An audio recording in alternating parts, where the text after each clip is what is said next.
Em 5 segundos, Jornal 360.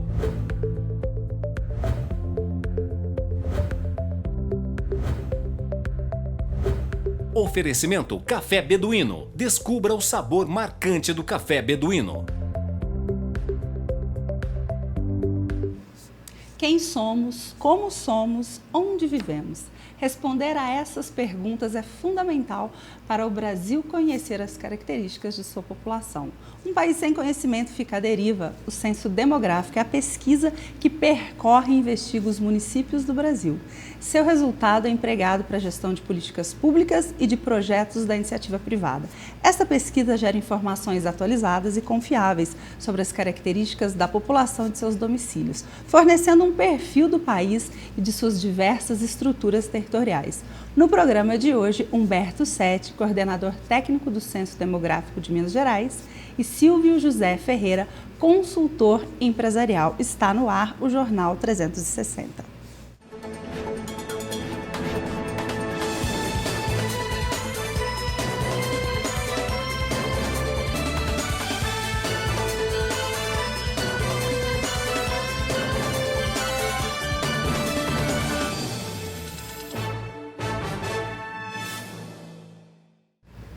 Boa noite! A partir de agora, conto com você para comigo levarmos até as 22 horas o Jornal 360, trazendo todo o impacto da notícia no mundo, na atualidade, no nosso país e aqui no nosso local também. Participe através do WhatsApp. Estou recebendo pela primeira vez em Poços, Humberto. Boa noite, seja bem-vindo. Já estive aqui várias vezes, eu trabalho sempre, mas já tive outras vezes. Prazer te receber, viu? Muito obrigado pela gentileza de trazer informações sobre o censo para a gente. Então, você é Poços Caldense, você já está acostumado com a cidade. Sim, já estou me acostumando bem. Então já vou começar. Isso influenciou na escolha de Poços de Caldas para ser a única cidade do Brasil a fazer parte aí do censo experimental que está acontecendo?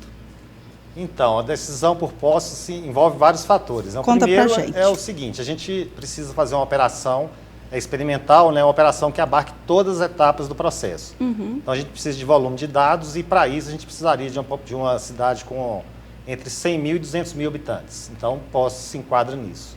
Do ponto de vista técnico, então, está resolvido. Depois, uma questão operacional, que é a questão de infraestrutura. A cidade tem porte para receber as equipes que estão aqui. A gente tem bastante gente aqui em Poços, pessoas do Rio de Janeiro, onde é a nossa sede, pessoas de outros estados acompanhando tudo, porque é uma operação de guerra mesmo. Então, Poços tem essa estrutura para nos atender. Hoteleira, de internet, telecomunicação. E, por fim, que pesou muito, né, que é a questão da localização geográfica. Ela fica numa posição próxima a 3 grandes capitais do país. Sim. Isso facilita deslocamento, a gente tem gente indo e voltando todo o tempo. Então, esses 3 fatores nos trouxeram a Poços. E um pouquinho do charme da nossa cidade, né, sem Humberto? dúvida deve ter pesado também na hora de decidir. Se ficou alguma para desempatar, com certeza o charme de Poços de Caldas. Ficamos honrados, somos privilegiados de receber esse censo.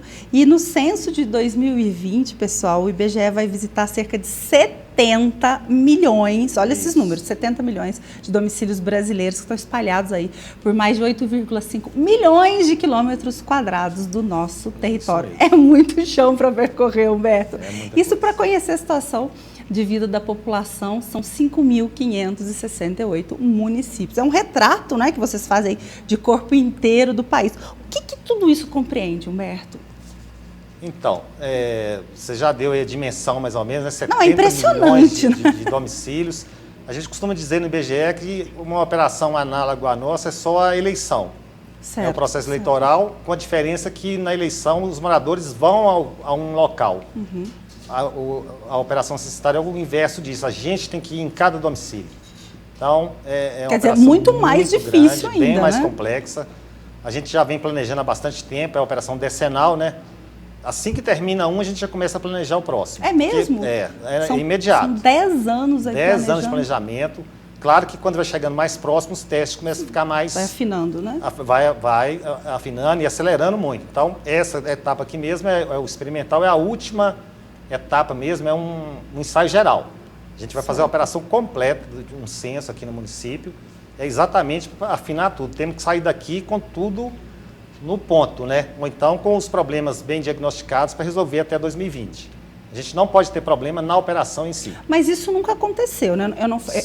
Esse ensaio geral entre as já aconteceu? É Sim, normal de acontecer? Sempre acontece. Em 2010 foi no município de Rio Claro, em São Paulo. Então tem sempre um ensaio para afinar aí. Porque não tem como a gente arriscar de ir a campo para visitar 70 domicílios. Quando começar, se tiver algum problema e parar a operação, é um desastre. Porque a gente tem que começar e terminar.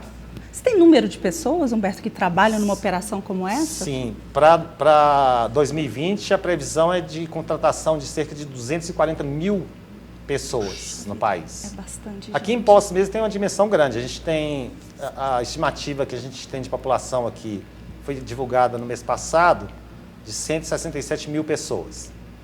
Deve ter em torno de 57 mil domicílios ocupados. A gente está com 25 supervisores e 180 recenseadores em campo. Poxa, a equipe aqui são de 200 pessoas trabalhando, né?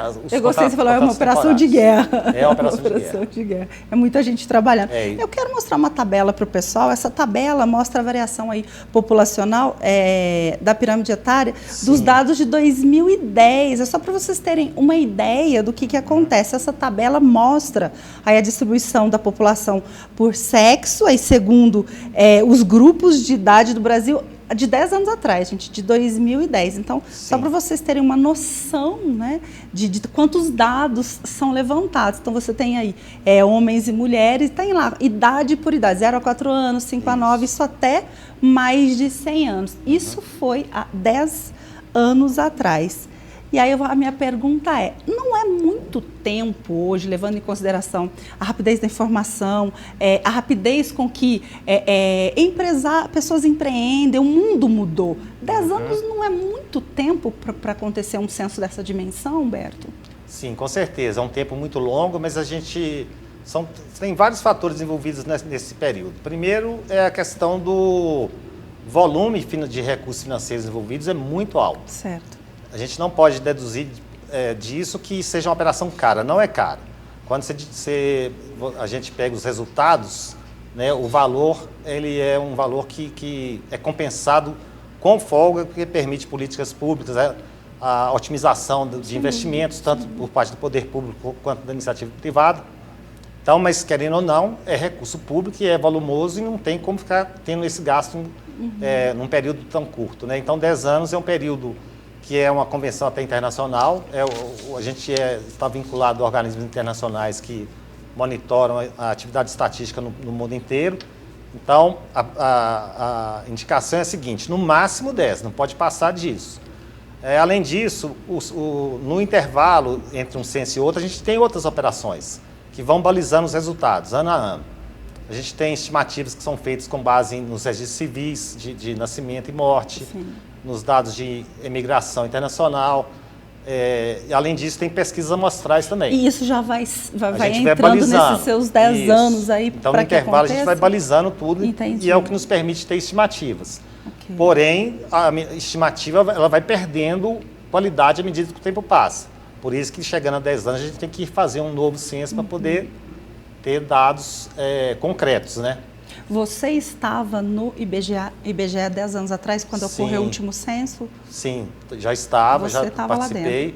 E só complementando a pergunta anterior,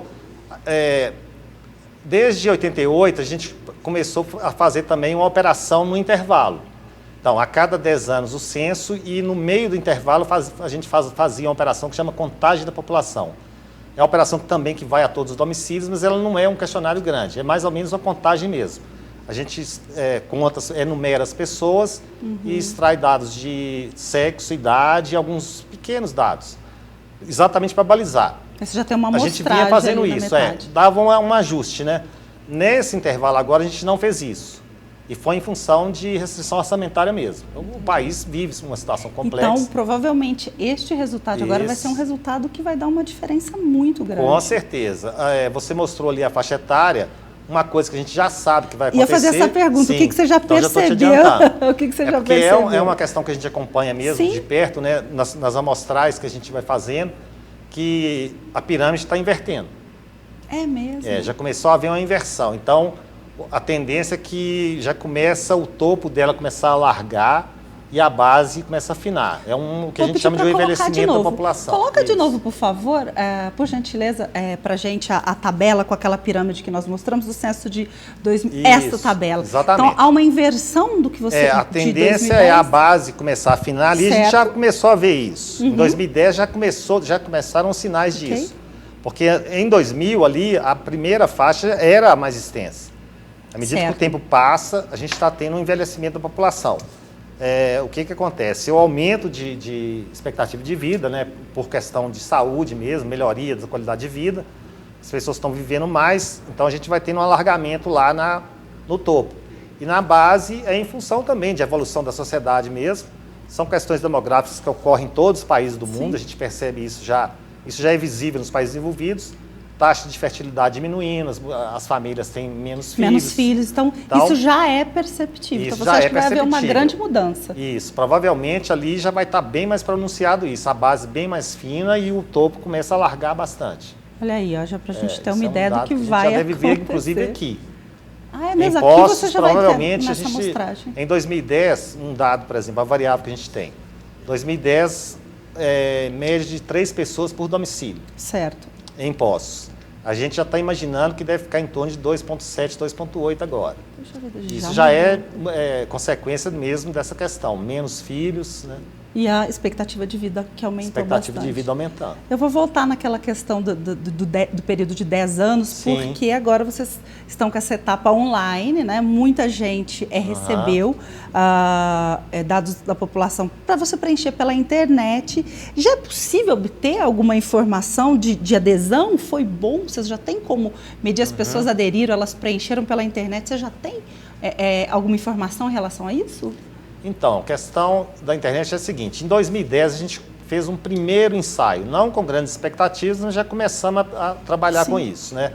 É o que eu te falei, a gente já está planejando desde antes. Até me impressionou. Numa operação a gente está planejando a próxima, então já fizemos um primeiro teste e foi muito pouco, foi 0,01% de retorno, então assim, baixíssimo, né? Mas não tem como deixar para trás. De lá para cá, a sociedade evoluiu muito, a tecnologia evoluiu muito. Tecnologicamente. Além disso, alguns países fizeram essa experiência, a gente teve experiências muito positivas, que a gente acompanha as operações em outros países. O Canadá, por exemplo, teve 67% de retorno. Assim, uma coisa que foi surpreendente para o mundo inteiro. E me parece que aqui a Colômbia também teve um retorno bom, e a gente decidiu partir também para isso, não tem como deixar. Né? Então, foi a primeira vez, inclusive, que a gente fez uma operação assim, de entregar carta em todos os domicílios para ver o retorno. Então, foi uma semana só, a campanha não foi tão intensa, a gente não fez uma campanha muito intensa, até para ver, né, o estímulo assim, da pessoa receber a carta, ler e ver se ela ia responder. A gente teve de 64 mil cartas entregues, 2.300 questionários preenchidos. É um volume pequeno, né? É pequeno, mas, assim, do nosso ponto de vista, foi positivo. Foi positivo? A gente achou que foi bastante positivo. Isso é coisa de 100%. Mas você também comentou uma coisa, vocês não fizeram campanha, não avisaram, fizemos uma campanha né? intensa e foi uma semana só. Entendi. Então, a gente imagina que com uma campanha intensa e um período maior, a gente tende a aumentar bastante isso. E isso é uma coisa já pensando no futuro? Já pensando porque no você agora, falou na verdade. Que o custo é muito alto para um censo. 10 anos hoje é muito tempo. Quer dizer, tudo isso já viria a trazer resultados mais rápidos e com gasto infinitamente menor. Né? Muito menor, muito menor. E eu acho que é um caminho sem volta, né? O mundo está avançando nesse sentido. Sem dúvida. Então, o IBGE também, a gente não pode ficar parado no tempo. A gente tem que andar junto com isso. E a gente está achando bastante positivo. Olha, né? Eu achei bastante interessante. Como uma primeira vez, agora também a gente não tem grandes ilusões, é claro. O país é muita diversidade. O Brasil é um país continental. Então a gente tem situações muito extremas. Por exemplo, a gente tem São Paulo ali, aquele eixo de São Paulo, que é país de primeiro mundo, né? Por outro lado, a gente vai interior do Nordeste, norte do país, tem situações que não tem nem cobertura nem de celular. Então, a gente tem expectativa que isso vai ser no país inteiro. A ideia inicial agora é para 2020 a gente apostar muito nisso em cidades médias, como Poços de Caldas, capitais E já reduziu um custo. E já reduzir custo. Porque se você pensa que até como nas eleições acontece, você tem um posto, mas isso não garante que a pessoa vá até lá e faça o seu preenchimento ainda que online, né? Isso. Aí realmente vai ter que bater na porta. Uma parte ainda vai ter que ser a campo, não tem como. Durante bastante tempo ainda. Mas já reduz um pouco. Reduz, né? reduz. Um pedaço bom. E quem que decide, Humberto, as questões que são investigadas pelo censo? Quem decide essas questões do questionário? É uma questão que a gente sempre frisa bastante também com a sociedade, que o IBGE, a gente é o executor da operação, mas não somos donos. O questionário, inclusive, ele é criado e gerido e alterado, incluído questões, tirado questões, por uma comissão composta por pessoas da sociedade civil. São 13 especialistas em áreas na demografia, que se reúnem regularmente, debatem a questão, analisam resultados anteriores, propõem. Além dessa comissão, a gente tem também uma consulta pública. Ela é feita, me parece que 3 vezes no intervalo de tempo aí. A gente abre consulta pública, a sociedade civil pode propor questões, temas, eles são levados à comissão, são debatidos. Entendi. E a comissão é que decide. Ao final, ela nos entrega, falando, a gente quer isso aqui. Aí a gente implementa e executa. Vocês executam. Isso. E além desse questionário básico, que todo mundo vai responder, há um outro questionário que é respondido somente por uma parcela da população. Isso. Qual é o intuito? Como é que é feita essa seleção? Então... De quem vai responder esse outro questionário? Primeiro, o porquê, né? A gente chama de questionário básico e questionário da amostra. O básico é o que é feito em todos os domicílios, que é o objetivo do censo. E aí é uma questão até de racionalidade. Já que a gente vai visitar todos os domicílios na operação, por que não fazer uma pesquisa amostral, então, avançando em alguns temas? A ideia é essa. E aí a questão de qual o tamanho dessa amostra. É uma questão estatística, né? Há todo um cálculo estatístico envolvido. Ele depende do porte do município. A gente tem o que a gente chama de fração amostral, que vai de 10%, de 50% e vem caindo até 5%. As grandes capitais, 5% de amostra, os municípios pequenos, 50%. E é um sorteio? Como é que as pessoas são escolhidas? Não, isso é um cálculo. A escolha. Qual domicílio é sorteio? É sorteio? É aleatório. É um aleatório. A fração amostral é calculada estatisticamente. Sim. O domicílio é amostral, é aleatório, ninguém sabe. Na hora que o rastreador abre o questionário que aparece para ele se é a amostra ou se é o básico. Aqui em Poços é 10%. 10% a cada 10 domicílios, um vai responder a amostra, mas é aleatório. E aproveitando que você falou de Poços, chegou uma pergunta aqui para mim. Você deve participar, nós estamos ao vivo, você participa através do WhatsApp. A pergunta é o seguinte: quando começar o censo oficialmente em todo o Brasil, Poços vai participar de novo ou os dados de agora já estão valendo? Boa pergunta. Boa pergunta, é bom esclarecer isso. Essa operação aqui agora não é a operação oficial. O resultado oficial é só em 2020. O dado oficial que a gente tem para a Poços e para todos os municípios é o que foi divulgado como estimativa em final de agosto. Certo. Esse é o dado oficial. É importante falar isso porque esse dado ele tem implicações até do ponto de vista de receita. A partir dessa estimativa é calculado o fundo de participação de município e uma série de outras receitas que os municípios recebem. Então, essa operação ela é experimental, o dado não é oficial. A gente vai tratar ele de forma interna e só em 2020 que nós vamos responder de novo, é isso? Vamos responder de novo. Vamos responder de novo. E aí sim, valendo oficialmente, a gente espera ir sem nenhum tipo de problema. Tá certo. E ainda dentro dessa parte das questões, houve alguma alteração do questionário que aconteceu de 2010 para esse? Alguma coisa foi excluída? Alguma coisa foi inclusa que não existia? Sim, alterações. Toda operação censitária ocorre alterações, inclusive até pelo período, né? A sociedade evolui. Exatamente. As questões são outras, a questão tecnológica impacta muito, né? Mas também não é grandes alterações, porque a demografia ela muda, mas de forma lenta, né? Então, nessa operação, houve exclusão de apenas um tema, que é o da emigração internacional. O que significa isso? Em 2010, a gente buscava captar quem morou e naquele momento do censo tinha mudado para um país, para o estrangeiro. Ok. Então, na verdade, era uma pergunta nem sobre quantidade de população, era para saber quem tinha saído. Esse dado era importante para fazer cálculo de estimativas ao longo da década seguinte. E por que não tem mais? A gente tirou por 2 motivos. O primeiro é que é um dado de difícil captação. Porque é muito comum, por exemplo, a pessoa mora num domicílio e muda para o estrangeiro. E aquele grupo com o qual ela morava se dispersa. Então, eu não vou saber depois perguntar, alguém que morou com você foi para o exterior, a pessoa talvez não saiba, ou pode ter passado muito tempo, sim. É um dado complexo. Mas o que pesou mais é porque agora a gente tem condições de obter essa informação por outros meios.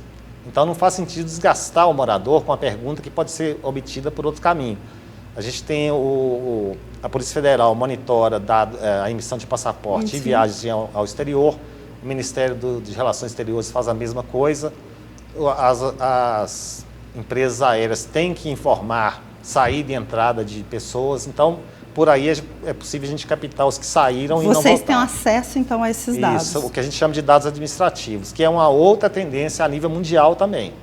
A tendência é cruzar esses bancos de dados, cruzar os bancos de dados, interligar todos e conseguir extrair informações, a gente desonera a população, né, e reduz custos também, que é um objetivo. E isso tudo fruto de tecnologia.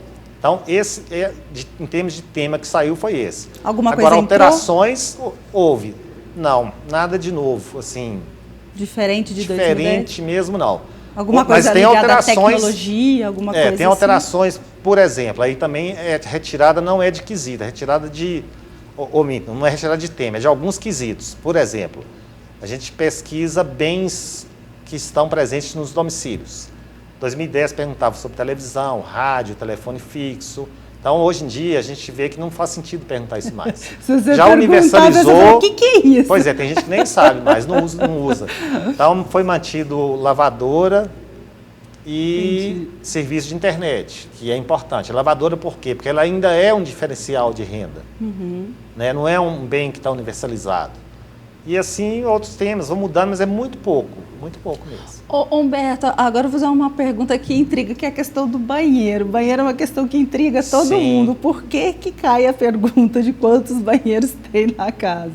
Primeiro, a questão do banheiro é a questão do uso dele, se o morador tem um banheiro de uso exclusivo. Certo. Isso é importante, porque, primeiro, do ponto de vista sanitário, né? E a questão também parece brincadeira, mas é muito comum no interior, as pessoas não têm um banheiro exclusivo. Porque eu até que dividir. Antigamente era até questão de renda mesmo, né? De renda. Eu tô voltando lá para trás, viu, pessoal? Lá atrás mas mesmo, é isso né? mesmo. Tinha época que você ter banheiro em casa era luxo, era dinheiro, significava poder aquisitivo, não é? Hoje as coisas mudaram muito. E essa é uma pergunta que nunca saiu, ela está sempre lá. Mas é exatamente por isso. Mas ainda significa poder aquisitivo? Significa. É mesmo, Humberto? Significa. Em pleno século XXI? É o que eu estava te dizendo, o Brasil é um país continental. Certo. Então, assim, a gente que é do IBGE, a gente roda muito e aí a gente vê realidades muito diferentes do que a gente está acostumado no dia a dia. Apesar de aqui no Sudeste isso é muito comum, todo mundo tem pelo menos um, então tem 2, 3 banheiros na casa. Quando a gente vai para o norte de Minas, aqui no próprio estado, não é bem assim. Não é bem assim. No Nordeste, então, nem se fala, as pessoas, muitos nem banheiro têm. É mesmo. Nem banheiro tem. Então tem que. Uma realidade que assim, a maioria das pessoas não estão acostumadas. A questão da desigualdade social é uma questão que ainda pesa muito no nosso país. Muito forte no Brasil. Me surpreende. Surpreende. Então, por isso que, olha, gente, há quantos anos, né? Você é jovem, de repente, você assistindo hoje em dia, eu já respondi alguns censos por aí. E essa questão é uma questão que me chamava a atenção. Ela ainda é muito forte. Ainda é por conta dessa desigualdade que o nosso país ainda tem. É mesmo? Deve prosseguir ainda por bastante tempo. Inclusive, o banheiro, a gente pesquisa ele porque a gente pesquisa também a questão da água. Sim, da chegada da água no domicílio, inclusive o encanamento. Certo. Isso é quesito, porque, por incrível que pareça, tem muitos domicílios que não tem encanamento que chega na casa. As pessoas, chega água no terreno, as pessoas têm que buscar com balde e levar para dentro de casa. Isso é muito comum ainda. A gente quer bem nessa questão da desigualdade mesmo. Falei, eu vou fazer essa pergunta por pura curiosidade. Não, mas é fato. Você comentou de máquina de lavar, né, que é uma coisa que vocês mantiveram, e entrou alguma coisa voltada à tecnologia, de repente, a computadores, celulares ou não? Então, em 2010 a gente perguntava a presença de computador, de celular.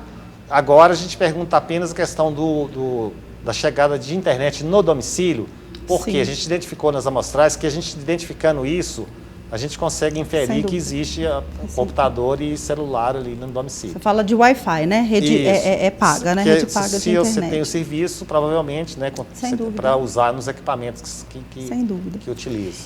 E eu vou perguntar agora a respeito, né, a gente está hoje extremamente exposto nesse mundo digital que a gente tem, hoje a informação tem peso de ouro, a gente sabe. Como é que o IBGE assegura a confidencialidade dessas informações? Então, esse é o ponto principal do IBGE, né? Credibilidade nossa está baseada no sigilo da informação primeiro, né? A informação que a gente obtém não pode ser passada para ninguém, inclusive qualquer dado do IBGE. Ainda que ele extrapole, a coisa que a gente nem imagina, por lei não pode nem ser utilizado, por exemplo, num processo judicial. Ele não serve como prova para nada, inclusive é uma garantia constitucional nossa. Do ponto de vista de garantia que a gente dá é o seguinte, o investimento maior que o IBGE faz é em tecnologia para garantia de segurança e guarda do dado. Sim. Então a gente tem tecnologia de ponta, é o investimento principal nosso. A gente tem servidores no Rio de Janeiro e em São Paulo, inclusive para ter redundância de dados, né, que é importante, né, segurança da guarda do dado, e tecnologia de ponta em sigilo. A informação ela é obtida em campo num equipamento de coleta. Assim que termina, a transmissão é feita, é criptografada e transmitida para o servidor central. Ninguém mais tem acesso ao dado individualizado. Entendi. Até a gente que está aqui, está trabalhando em relatórios, a gente só vê relatórios consolidados. A gente não consegue enxergar o dado individualizado. Então assim, é confiável, é seguro. Totalmente. A gente não, são 80 anos de história, nenhum caso de vazamento de informação nossa. E existe uma porcentagem de pessoas que não querem responder determinadas perguntas, especialmente em relação à renda, quando chega na pergunta de renda? Você acha que é por conta dessa questão dessa desconfiança, seria por isso? Ou exposição, então, vão saber quanto eu estou ganhando, vão saber qual é a minha renda? No geral, a gente quase não tem problema, nem nos receber e responder. Agora, de fato, esse é o quesito mais sensível da nossa história. Em todas as pesquisas amostrais nossas e no censo. Existe essa sensibilidade, é natural, as pessoas têm, principalmente as pessoas de mais alta renda, elas, por questão de insegurança ou não querer transparecer, né, a gente tem dificuldade de captar esse dado, sim. E a gente vai tentando minimizar esse problema e oferecer alternativas de preenchimento. A internet, inclusive, trabalha nesse sentido. Certo. Porque o preenchimento pela internet, ele é ali o morador com a tela do computador, não tem um intermediário. Essa questão da internet é uma questão muito boa, Sim. né? Você já digita ali direto, não pronto. Existe uma pessoa que vai estar com essa informação. Não tem uma pessoa com quem você tem que falar. A outra coisa que a gente está implementando, inclusive agora, é o seguinte, no momento de preencher o quesito de renda, existe possibilidade, é a única possibilidade que existe de entregar o equipamento para o morador, aí ele preenche e o dado é criptografado ali naquele momento. Quando ele devolve para o receador, ele não tem visão do que foi preenchido. Entendi. Então, é uma tentativa também de minimizar isso. Mas é um problema, sim. É um problema. Que coisa, né? A gente entende isso, mas não é só no Brasil, não. Eu gostei que você falou que as pessoas são sensíveis. Eu acho que as pessoas são muito desconfiadas, viu? Também. Muito desconfiadas. Mas é o que eu tô falando, mas não é só no Brasil. Tem estudos sobre esse tema no mundo inteiro. Que tem essa dificuldade. Todos os órgãos estatísticos no mundo inteiro têm esse problema para captação de renda. Recebi aqui também uma participação do campus e ele dizendo da importância, inclusive dizendo da importância da população receber, né, o censo, a questão da identificação, verificação devidamente com crachá, para a pessoa verificar que realmente é o censo. Pessoal, não fique receoso de responder, é extremamente importante para o nosso país, né, que você possa fazer essa resposta. É muito rápido e muito rapidinho, a pessoa não vai tomar o seu tempo, mas é importante que você realmente participe e não deixe de responder essa questão. Para a gente ir encerrando, o trabalho de campo está acontecendo. Até quando vai essa etapa aqui em Poços? Então, a gente começou a operação no dia 1º, né, mas ficamos bem restritos ao posto de coleta. Era o preparativo inicial, certo. Entregar inclusive o crachá, colete, que vão identificar o nosso pessoal, entregar o equipamento de coleta. Campo mesmo começou ontem pela manhã, dia 2 de outubro. E a gente vai prosseguir até o dia 2 de dezembro com essa operação. Então, Poços de Caldas até dezembro. Então, isso. Pessoal, abra aí a porta para o censo. Se você receber o agente na sua casa, responda as perguntas. É muito importante, até mesmo porque é um ensaio. Nós vamos fazer isso de novo. Mas, por enquanto, a gente está ensaiando para ajudar aí o IBGE a ter uma operação aí 100% para que a gente possa, da melhor maneira possível, auxiliar o nosso país com essas questões. Vou terminando aqui, Humberto, perguntando o seguinte. É a última. Essas divergências, como é que vocês lidam com essas divergências de quantitativo, porque a gente leva em consideração o tempo de início e o final da coleta de dados? É uma coisa também que me intriga. Como é que vocês lidam com isso? Então, isso é uma questão das mais sérias para a gente, né? Então, o que a gente tem, o que a gente chama de data de referência. Certo. O censo, o objetivo do censo é enumerar a população naquele dia, naquele momento. E no caso do censo, desse censo experimental, esse dia é o dia 31 de agosto. Certo. Então, em todas as perguntas é sempre feito isso. No dia 31 de agosto morava quem aqui? Tanto que pessoas que nasceram depois disso não entram na contagem. Ah, interessante, entendi. Então aí, vocês têm uma data Tem uma ali. data, é naquela Entendi. data. Essa pergunta tem que ser bem clara. Então a gente orienta ao registrador o tempo todo. É uma semana de treinamento, a gente fica o tempo todo falando, olha, não deixe de falar isso. É tudo referente ao dia 31 de agosto. E ainda tem, assim, muita divergência, ainda assim, desses Querendo ou não, vai perdendo qualidade ao longo do tempo. Sim, Isso sim. é até natural. Por exemplo, questões relacionadas ao trabalho, elas estão ligadas ao mês de agosto e à última semana do mês de agosto. À medida que o tempo passa, a própria memória das pessoas vai se perdendo. Então, quando eu chegar lá, final de novembro, perguntar, na última semana de agosto, você trabalhou pelo menos 1 hora? Aquela pessoa que trabalha, por exemplo, como trabalhos temporários, ela pode esquecer, fala, olha, não lembro exatamente. Então, existe isso. Certo. A gente não tem como negar. Isso faz parte do que a gente chama de erro de pesquisa. Isso é um fato, mas isso é bem monitorado. E a gente faz um desconto, tem toda uma metodologia para poder equacionar isso, mas que ocorre sim.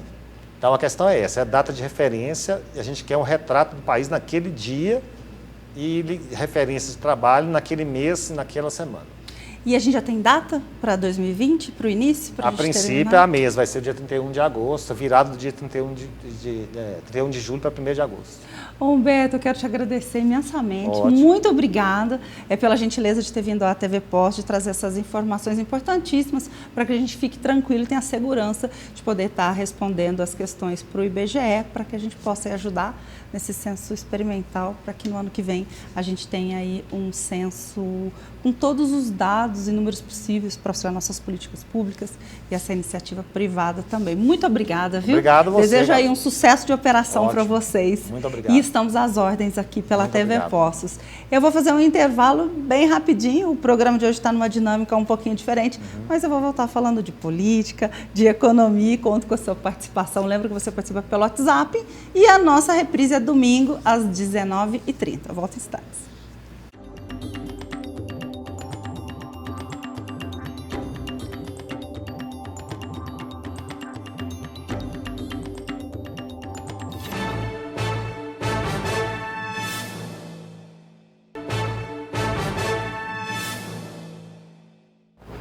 Estamos de volta com o Jornal 360. No primeiro bloco, falamos um pouquinho sobre a importância do censo demográfico que vai acontecer no ano que vem, em 2020, e da operação que está acontecendo na nossa cidade, que é o censo experimental.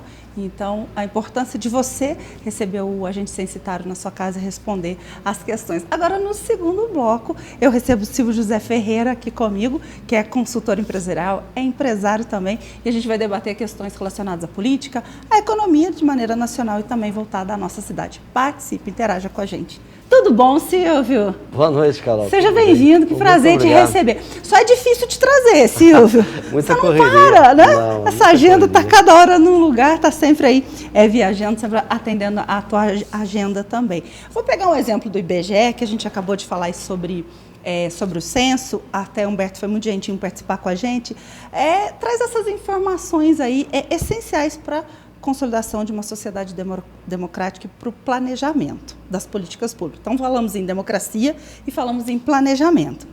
Mas a impressão que a gente tem, especialmente nos dias de hoje, é que toda informação hoje pode virar aí, entre aspas, uma carta na manga de governos populistas. Qual a sua opinião em relação a isso? Carol, eu tenho, em relação ao IBGE, a gente tem, então, muito orgulho do IBGE. Você é jornalista, também publicitária, trabalha na área de mercado. E todas as empresas de pesquisa, primeira fonte de pesquisa, IBGE. Quando você entra no IBGE Cidades, ali você tem Quantos carros tem naquela cidade? Qualquer pessoa pode fazer isso hoje. Quantos carros tem naquela cidade? A renda per capita, a renda... Isso aí é uma fonte de pesquisa. Então, o que acontece? Se você utilizar esses dados bem utilizados, você direciona os seus negócios, você direciona seus compromissos. Existe até uma preocupação que o governo atual cortou muitas perguntas, cortou o questionário quase pela metade, que isso aí inclusive vai prejudicar a qualidade das informações. Isso é a opinião da gente que tem acompanhado. Mas a pessoa que quer utilizar informação, quem tem informação tem o poder. Tem né? ouro, né? Hoje, agora, aí vai ser a né? questão da índole, né? Eu estava assistindo o programa agora há pouco, diz que política é a única profissão que você não precisa se qualificar para tal. Não é? Porém, aí que a gente sempre analisa a índole, né? A pessoa de boa índole pega essas informações e vai trabalhar em benefício da sociedade, sem dúvida, benefício que do é o bem. Objetivo, né? Mas existem aquelas pessoas que vão pegar essas informações e trabalhar o contrário, né? Isso é triste. Trabalhar em benefício próprio, trabalhar Exato. em benefício aí de poder, em trabalhar de converter isso. A gente está aí, ó, com eleições que podem acontecer. E são informações muito sérias, né? Que são informações que você tem população com baixa renda, população de alta renda. Quer dizer, você sabe onde está o dinheiro, você sabe onde está a pobreza, você passa a ter uma gama de informações importantíssimas. Mas vamos trazer então um pouquinho para a nossa política, Silvia, episódio que assim marcou, né, a semana, as 2 semanas, foi o caso Janot. Não vou ficar de fora do caso Janot. Que planejou, gente, matar, você já está sabendo, matar o ministro Gilmar Mendes do Supremo Tribunal Federal. E a reação subsequente da corte foi ordenar a busca e apreensão contra o ex-procurador-geral aí da República. Tudo isso tornou um combustível aí nas redes sociais, como tudo hoje em dia e ultimamente, para novas manifestações. Qual a leitura que você, enquanto uma pessoa extremamente engajada politicamente e empresarialmente, fez desse caso Janot? Ô, Carol, você me pegou assim de jeito agora, porque coincidentemente tenho 2 amigos, um ex-ministro, tá? E ex-procurador da República, a gente estava conversando. O que aconteceu? Existem 2 linhas. Uma, que ele fez isso aí para vender um livro. Outra, para vingar a filha, né?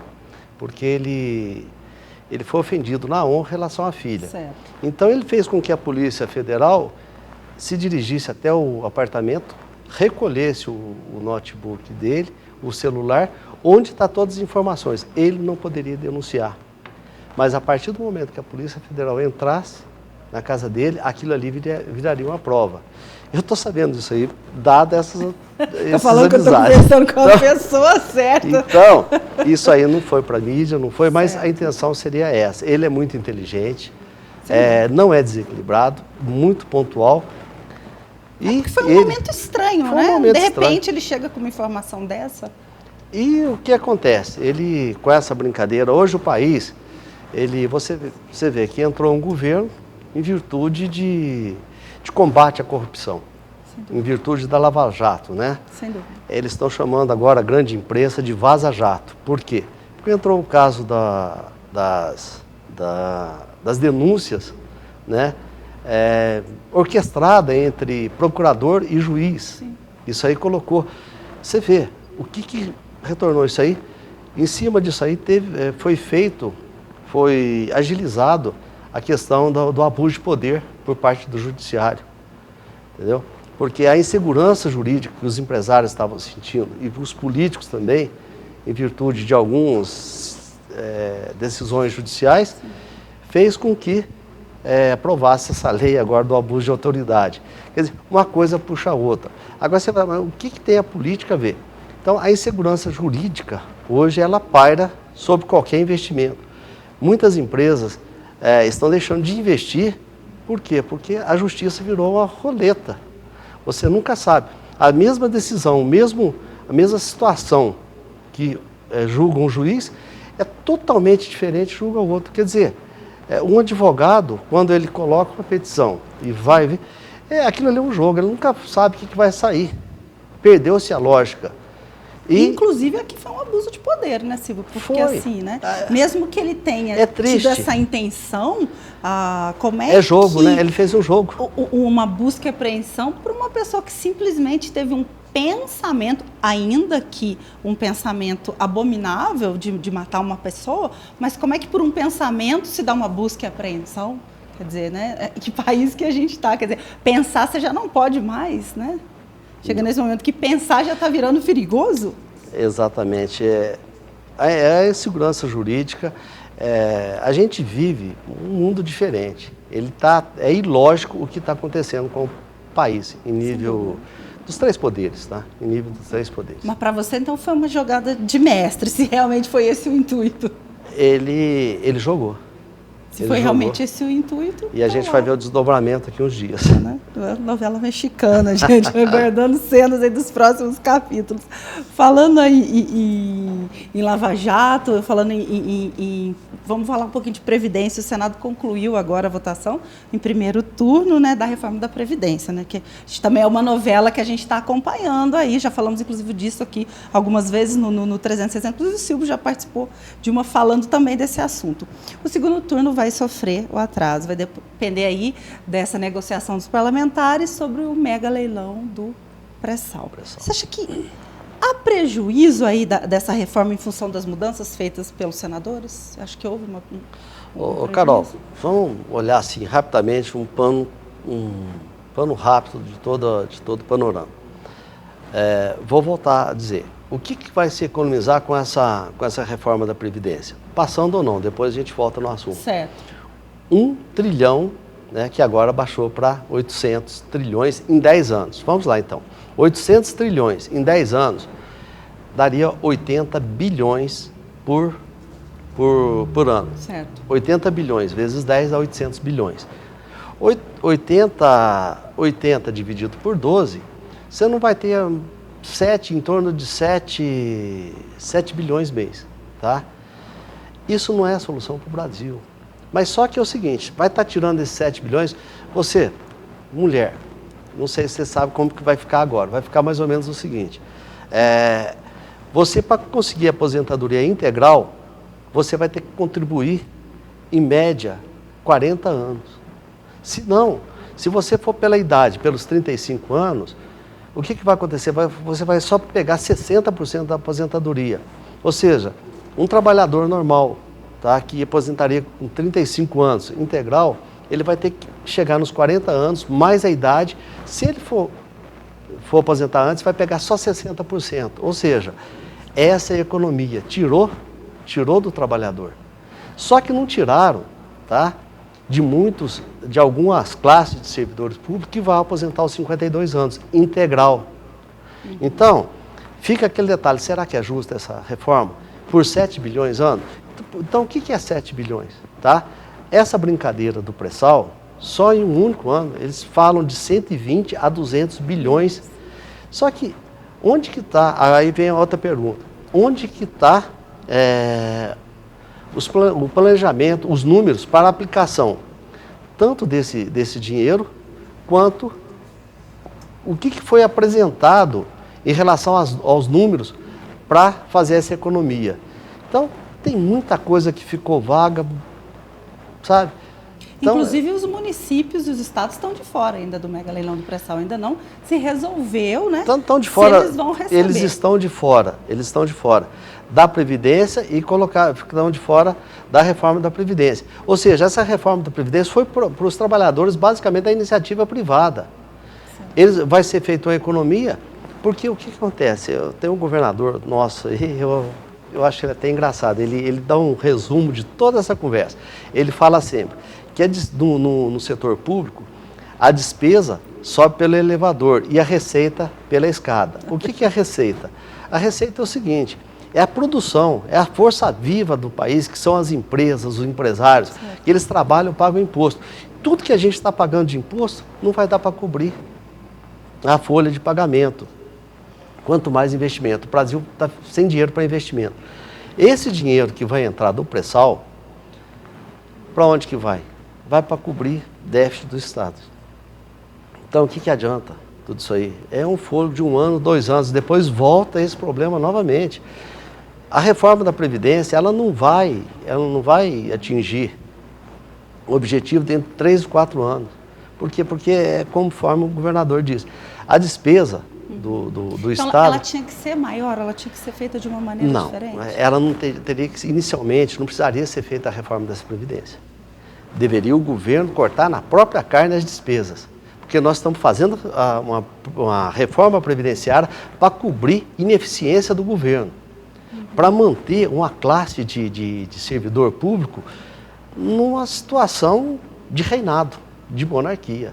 Enquanto um trabalhador pena por não ter trabalho, por não conseguir hoje dinheiro para fazer um currículo para mandar para uma empresa, você vê esses dias aí, rodou um vídeo na internet aí, um funcionário público reclamando de uma merreca de 28 mil reais. Revoltante, porque ele gastava 20 mil reais no cartão de crédito, agora vai ter que gastar só 8 mil. Então, quer dizer, a gente entende, mas isso aí está pegando mal. Então, a relação dos poderes, elas estão ficando muito pesada nas costas do empresário, do trabalhador. Você vê se a previdenciária assim, vai dar apenas um fôlego, mas provavelmente a gente vai precisar de uma coisa maior. A tributária, que foi adiada de novo, né? De novo, e que a gente nem sabe se vai vir a acontecer, você acha que pode vir a auxiliar nessa reativação da economia? Não, porque o princípio é o mesmo, Carol. O princípio é o mesmo. O governo está gastando. Então, o que ele precisa? Ele precisa de receita. Como que eu vou fazer uma reforma tributária para diminuir essa receita do governo? E a receita do governo é imposto. Certo. Se eu não pago o imposto, se eu for diminuir, então nenhuma reforma ela virá para diminuir o imposto. Então, o que circula hoje são três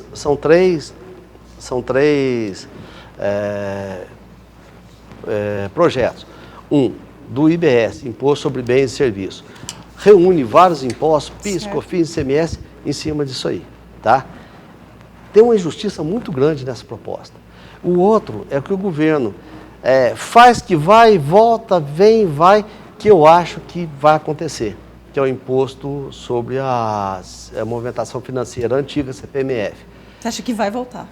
Olha, é o seguinte, para arrecadar é a que mais arrecada, entendeu? A que mais arrecada. E o mais justo que tem aí é de um ex-deputado, que é o IVA, Imposto sobre Valor Agregado. Eu compro a mercadoria por 10, eu vendo por 20, eu vou pagar sobre... É como funciona nos Estados Unidos, a maioria dos países bem desenvolvidos. Eu vou pagar só sobre a diferença. Sobre aquilo que eu já paguei, eu vou excluir. Porque eu já paguei. Agora, o imposto sobre o cheque, né, a movimentação financeira, né, hoje não tem cheque mais, ele vem sobre todas as movimentações financeiras. Tudo que você movimentar, ou seja, você dá uma mesada para o teu menino, você está pagando. Você dá... vai pagar uma conta de luz, você já está pagando conta de luz, vai estar pagando. Então, quer dizer, é o mais pesado que tem, é a forma do governo arrecadar mais. Então, reforma tributária, a gente tem que pensar, para quem que ela serve? Para o empresário? Não, ela serve para o governo fazer com que a receita dele suba também pelo elevador, não pela escada. Ô Silvio, nós temos aí, eu quero te perguntar do crescimento da indústria, vamos falar um pouquinho desse aquecimento da economia, e a gente tem aí uma matéria do Instituto de Pesquisa Econômica Aplicada, falando exatamente dos dados, né, dos últimos dados em relação a essa reativação da economia com dados da indústria. Confere comigo. A visão geral da conjuntura traz uma análise completa da conjuntura econômica brasileira no momento e das principais tendências para este ano e para o ano que vem. A projeção de crescimento econômico para este ano foi mantida na visão geral da conjuntura em 0,8 e para o ano que vem a gente fez uma revisão reduzindo a projeção de crescimento de 2,5 para 2,1. E isso permite imaginar que no ano que vem a gente vai ter uma recuperação mais clara, respaldada também pelas reformas econômicas que estão acontecendo, em especial a reforma da Previdência. Os investimentos estão se recuperando na economia brasileira, a gente está vendo que a melhora não está sendo só em máquinas e equipamentos, mas está acontecendo também em construção civil, o que é novo, né? E tem se mantido de acordo com o indicador IPE de investimento, tá? E a nossa projeção é que no ano que vem haja uma aceleração ainda maior dos investimentos. E o que pode ajudar esse cenário de investimentos, além da melhora do ambiente macroeconômico de forma geral e da redução da taxa de juros, é também a continuidade de reformas que estimulem os investimentos em infraestrutura. A Carta de Conjuntura avaliou numa nota técnica a importância do cumprimento do teto dos gastos públicos e o desafio que é esse cumprimento do teto dos gastos, que vai exigir, né, várias mudanças que complementem a reforma da Previdência no sentido de conter o crescimento dos gastos obrigatórios.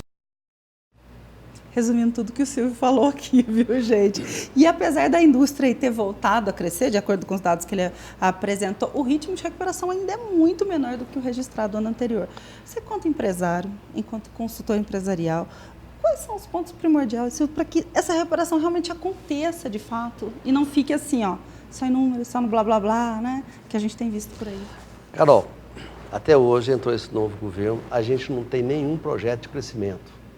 Nenhum projeto de crescimento. Ontem eu estava reunido com alguns empresários em Extrema, a gente estava conversando, né? Por que teve esse crescimento de 0,8 e tal?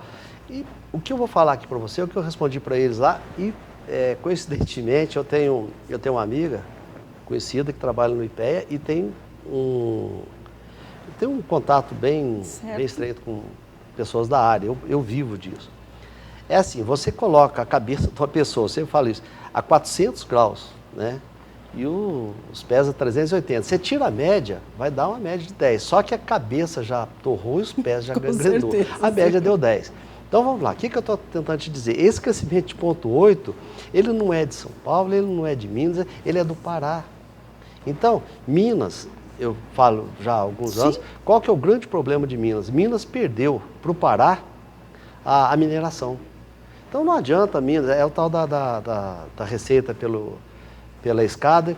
Minas, por mais que faça, que seja governo do PT, do PSDB, do PMDB, do P não sei das quantas, não tem partido nessa, quando eu falo assim, bastante isolado. Então, o que acontece? Nós perdemos a nossa mineração para o Pará. O Pará teve recorde de arrecadação. O governo do Pará está numa situação muito privilegiada. Então, aí dá o crescimento. Nossos gastos públicos estão crescendo. A gente não vai ter receita, nós não temos projeto. Então, está muito difícil você acreditar. A insegurança jurídica com respeito à Justiça do Trabalho é muito grande. Tá? O empresário tem medo da Justiça do Trabalho hoje. Então, ele virou bandido. O empresário entra hoje no judiciário, entendeu? Principalmente a Justiça do Trabalho, ele é bandido. Por isso essa estagnação, as pessoas estão com medo de investir? Estão com medo de investir. Aí volta um outro detalhe, a construção civil, o ouro, entendeu? São ativos, o dólar, são ativos que a pessoa está esperando ter uma definição do governo, entendeu? Para ver o que acontece. Nessa brincadeira toda, quem que está ganhando na realidade são os bancos. Certo. Os bancos anunciaram bilhões de lucro. O que tem um empresário hoje? A gente pega, por exemplo, no lucro real, a gente vai pegar lá a receita, vai tirar o custo da mercadoria, todas as despesas, não dá 2%, 3% de lucro, é muito pouco. Só que aí é o seguinte, qualquer comércio, a hora que você passa teu cartão de crédito lá, você pagar no débito, você já deixou 2%, 3% para o banco. Você passou no crédito, você deixa ali 3%, 4%. Se você não pagar, vai para 15%. Quer dizer, não, o juro está baixando. Está baixando a taxa Selic, mas o juro do banco não está baixando. Então, é aquele detalhe. Está nadando de braçada. Está nadando de braçada, porque a gente chama isso aí de transferência de renda. A pouco de renda que está chegando no mercado, o lucro que seria das empresas está indo para o banco. E os bancos estão tendo lucros bilionários. Sabe? Então, está faltando normatizar esse mercado. Agora você vai dizer o seguinte, nós estamos hoje num governo em que você tem o Paulo Guedes, muito inteligente, liberal, ele solta as rédeas, aí o presidente segura. Sim. Isso foi na Previdência, foi o primeiro que a gente está vendo acontecer, né? Então, quer dizer, você tem um antagonismo. Um solta as rédeas, o outro segura. Então, está tendo uma crise existencial nesse governo aí, isso dá insegurança para se investir. E o que você atribui o governo segurar? Não é interesse que o país cresça? É só questão de política mesmo, de partido, de poder? É só para a questão... Desculpa, hoje em dia eu mando mais que ele? Só birra? Parece que é birra. Não é birra, é o meio. Você pergunta se algum empresário convidaram já, e você sabe, convidaram já algumas vezes a participar de política. Carol, eu tenho medo. Qualquer empresário tem medo de entrar na política. O meio é pesado. Sem dúvida. O meio é pesado. Então, os empresários vão ficando à deriva. E as decisões vão ficando no meio político. Tá? Então, falta acessibilidade e falta diálogo entre as partes. Tá? Falta pensar na população, falta pensar um pouco mais no país. Não ficar olhando só para o seu umbigo, para a sua legenda, para o seu partido, né? Falta pensar naqueles que realmente colocam as pessoas no poder. Eu vou fazer um giro de notícias e volto falando de um pouquinho da política local. O diretor do DEMAI, Paulinho Coruminas, atendeu o convite dos vereadores de oposição e esteve no Legislativo explicando a constante falta de água no bairro Caio Junqueira. A Fundação Hospitalar do Estado de Minas Gerais abre processo seletivo de residência médica para início em 2020. Inscrições vão de 8 a 21 de outubro. Residentes aprovados atuarão em 14 unidades da rede hospitalar. Senado aprova limites de gastos para as eleições do ano que vem. Para que as mudanças tenham efeito, o texto precisa ser sancionado por Bolsonaro até o dia 4 de outubro, um ano antes do pleito municipal. Produção de petróleo cresce no Brasil e bate recorde. O país produz 2.989 milhões de barris por dia no mês, alta de 18,5% em relação ao mesmo período de 2018. Resultado ocorre às vésperas de leilões do pré-sal. Estamos de volta aqui com o Silvio. Silvio, vamos falar um pouquinho de política local. Falta um ano aí para definir o novo comando aqui do Poder Executivo e também da nossa composição da futura Câmara Municipal. Como você analisa o Executivo até aqui? Carol. Nosso prefeito, né? O que eu posso falar? Política não entendo muito bem. Política econômica a gente arrisca falar alguma coisa. Vamos falar em Poços de Caldas. Poços de Caldas não cresceu. A gente tinha uma esperança muito grande com o atual prefeito em crescer o distrito industrial, em crescer o comércio, e isso não aconteceu. Hoje, a maior empresa de Poços de Caldas, ela chama-se Aluga-se. Você anda por Poços de Caldas inteirinho, aluga-se, é verdade, aluga-se, aluga-se. Silvio, é assustador. Assustador. O que está acontecendo? Você pega hoje uma circular, eu acho que ela não é lucrativa. Por quê? Porque não tem trabalhador para andar circulares. Você pega, por exemplo, o IPK, índice passageiro por quilômetro, você vê as circulares andando vazia, porque o pessoal está sem dinheiro para pagar uma circular. Então, o pessoal está andando a pé. Então, está difícil o Poços de Caldas. Qual que é a esperança? Esposa tem a cafeteria, você sabe. Quando é final de semana, o pessoal é bomba a cafeteria e é turista.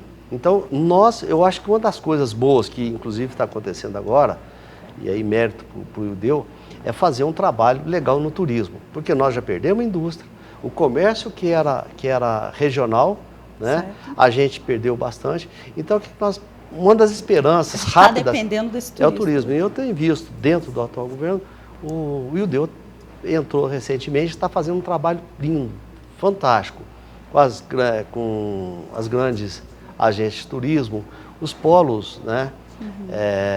De força viva do turismo, ele está tentando trazer. Eu acho que, para rapidez, para a gente melhorar, teria que ser isso aí, melhoraria o turismo, o comércio. Mas para o trabalhador em si, falta indústria.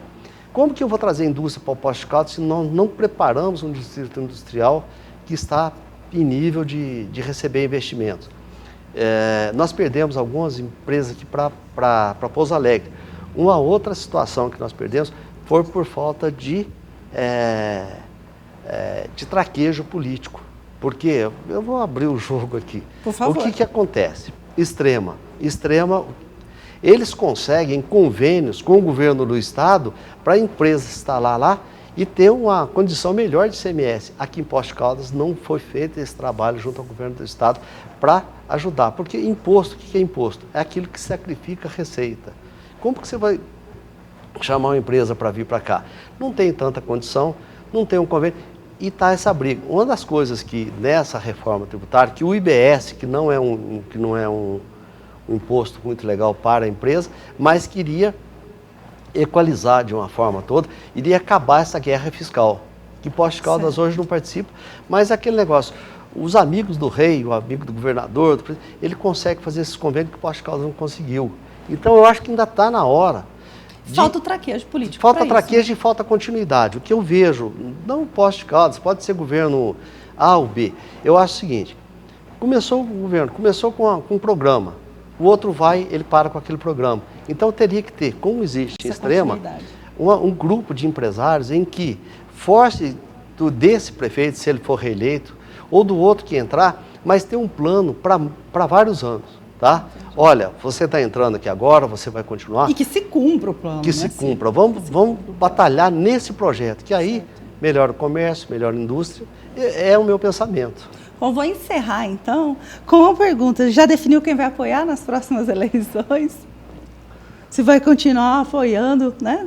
A direita, se vai apoiar a esquerda, se vai ficar neutro. Está muito cedo para falar. Carol, eu sempre digo o seguinte, você tem, só para encerrar, você tem idiotas de esquerda e idiotas de direita. Esses dois idiotas, um depende do outro. Então você tem pessoas inteligentes de direita e pessoas inteligentes de esquerda. Esses dois conversam e convergem para o mesmo ideal social. Então, quem que eu estaria apoiando? Nenhum dos dois idiotas, seja de direita ou seja de esquerda. Eu estaria olhando aquelas pessoas que têm um princípio, que têm um planejamento. O que está faltando no país, que a gente comece pelo município, que a gente possa ouvir uma pessoa que tenha princípios, que ele consiga vender esse projeto para qualquer uma das ideologias, que seja o social. Você está vendo porque que ele vai voltar, né, gente? Sem dúvida nenhuma. Ô, Silvio, muito obrigado, viu? Um pouquinho aí dessa enciclopédia aí que você tem de empresarial, de político. Fico muito feliz de você participar com a gente, trazer muita informação. Obrigado, Carol. Eu que te agradeço imensamente. Você assistir a nossa reprise domingo, às 19h30, ou se você entrar no aplicativo da TV Poços, não só a edição do 360, esta última que está no ar hoje, que reprisa domingo, como todas as outras edições estão lá. Tem muito conteúdo e tem muita informação. Acesse e reveja. A gente volta na semana que vem. Desejo para você uma ótima sexta, um excelente final de semana. Até lá.